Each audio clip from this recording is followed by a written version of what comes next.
и лошадь в центре, две престижные. Вот у нас была серая тройка, это подарок губернатора Ярославской области, подарок опять президенту Шаймиеву.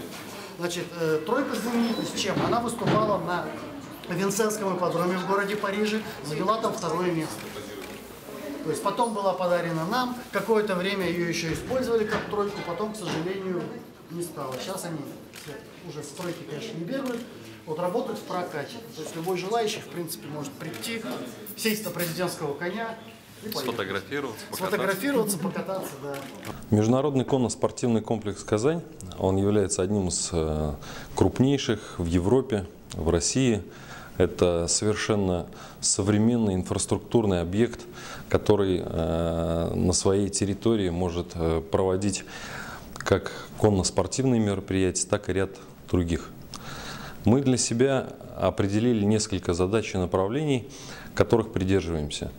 Поскольку большого формата мероприятия, крупного формата, спортивные, международные мероприятия, они проходят не так часто, скажем, раз в год, 2 раза в год, такие как универсиада, такие как чемпионат мира по водным видам спорта и так далее. Как раз те самые моменты, когда у нас идет большой приток туристического потенциала.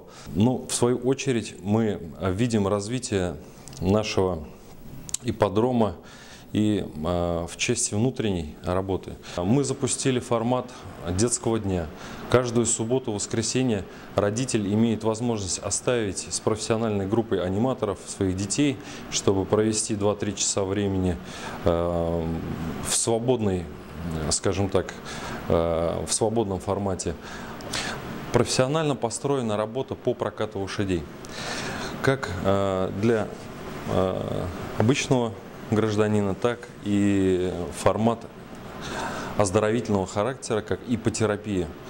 Это абсолютно социальный для нас проект. Мы принимаем группы детей-инвалидов. Это очень полезно детишкам, их вот эта вот радость, это просто не передать на самом деле словами, это замечательно. В свою очередь, все вот эти направления, которые мы для себя сейчас определили и развиваем, это позволит нам задействовать крупнейший объект универсиады в повседневной жизни для жителей республики, для жителей нашей столицы. Хотелось бы отметить, что Казанский ипподром не только объект конно-спортивных соревнований, но и как комплекс развлекательных услуг для всей семьи.